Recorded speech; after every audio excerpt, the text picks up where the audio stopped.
Two people can stand side by side, yet your brain can swear one is taller before either person even speaks. Picture a busy lobby where one person in simple dark clothes suddenly feels like the tallest presence in the room. Now, picture that same person in a phone photo taken from a high angle, and that same presence seems to shrink without changing a single bone. Try this in your head, and you can feel the illusion before any theory starts.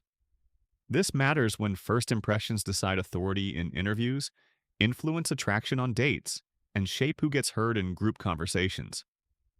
By the end, you will know which cues stretch perceived height, which cues compress it, and how to use them without pretending to be someone else.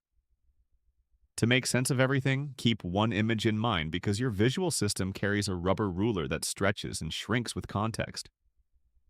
Start with a scene you already know. You are walking behind two friends who are nearly the same height, but one feels taller from across the street and ordinary up close. Your eyes are not broken, and your judgment is not random. Vision scientists have shown for decades that the brain does not read size directly from the retina because the retina only receives flat light patterns. To estimate height, the brain blends distance cues, horizon cues, body proportions, and nearby reference objects in a fast guess that usually works well enough. That fast guess is useful, but it also means the rubber ruler can bend before conscious thought catches up. Here's a simple experiment you can run safely in any long hallway. Look at a person near the far end. Then look at someone with a similar build, standing closer to you but framed by cluttered objects. Many people feel the distant person reads taller even when both are similar in real height. Clean vertical space gives the brain a clearer ground-to-top pathway, so the body outline feels extended. Cluttered surroundings break that pathway into smaller chunks, and the ruler in your head contracts. Before clothing or posture enters the picture, context is already writing the first draft of height. Now add clothing, because this is where the rubber ruler bends hard. Imagine one outfit with a continuous color from shoulder to shoe, and another outfit split into sharp, high-contrast blocks near the waist. The continuous look often feels taller at first glance because the eye tracks one unbroken vertical line. The blocked look can still be stylish, but it interrupts the scan path and shortens perceived length in a split second. This pattern aligns with classic perception findings where vertical continuity tends to be read as longer than interrupted segments under quick viewing. This is not a rule about beauty and not a judgment about body type. There is another twist people miss until they see video playback. Garments that define where your natural waist appears can shift perceived leg length dramatically, even without special shoes. When the waist appears slightly higher, the lower half reads longer, and longer legs can make the whole person feel taller. When visual emphasis sits low on the torso, the opposite impression often happens. Across fashion psychology and consumer perception studies, observers repeatedly use proportion cues as shortcuts for overall height judgments. Before we move to cameras, try one live check that takes less effort than changing clothes. Stand in front of a mirror and let your shoulders round forward, your chin drift down, and your weight collapse into one hip. Then reset with a neutral stacked posture, soft knees, open chest, and a calm upward line through the crown of your head. Most people report that the second stance appears taller immediately, even to themselves. Research on social perception consistently finds that upright posture is read as more dominant and more confident, and those traits often get fused with height in first impressions.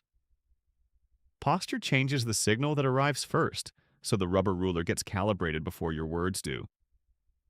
Movement adds another layer that still surprises people. Two individuals with the same height can be judged differently when one takes short, hesitant steps and the other moves with smooth stride rhythm.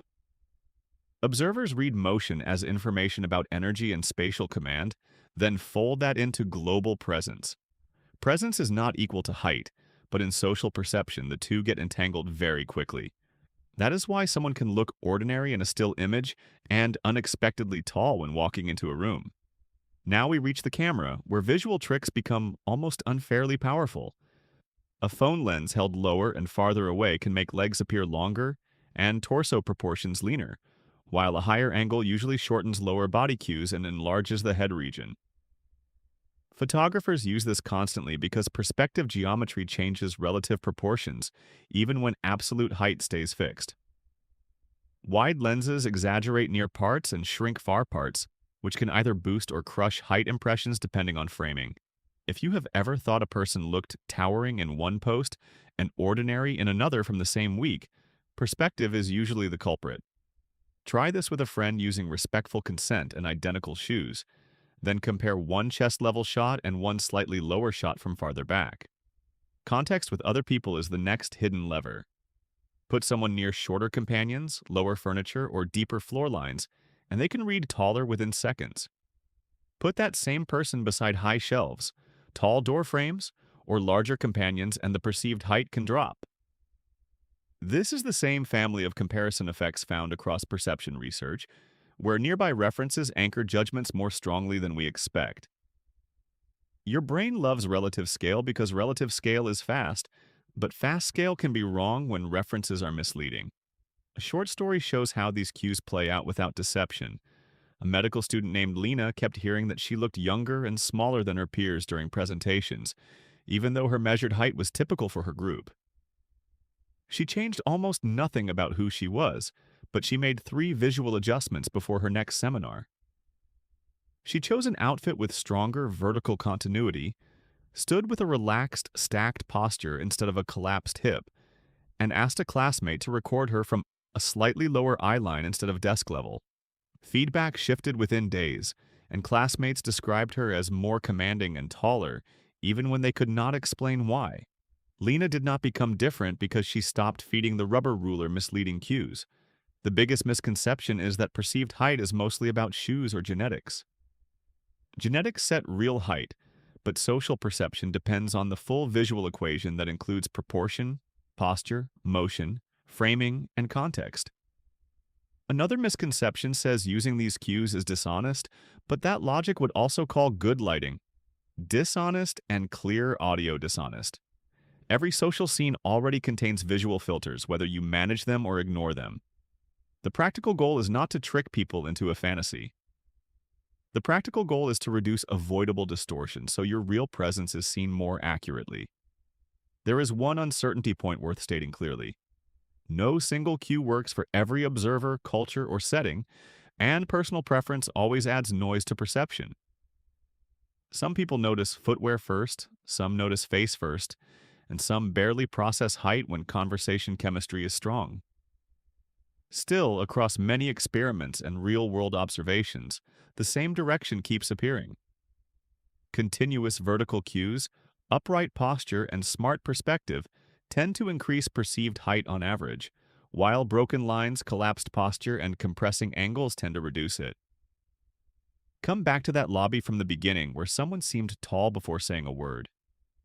Nothing supernatural happened in that moment, and no one needed to fake a personality to create the effect. A handful of visual signals reached your brain, and the rubber ruler made a fast call. Once you understand the call, you can influence it with simple choices that respect truth and preserve your own style. Real height is fixed by anatomy, but perceived height is shaped by perception. Master the cues, and people do not just see your inches differently, they feel your presence differently. Height lives in your body, but perceived height lives in the story your visuals tell first.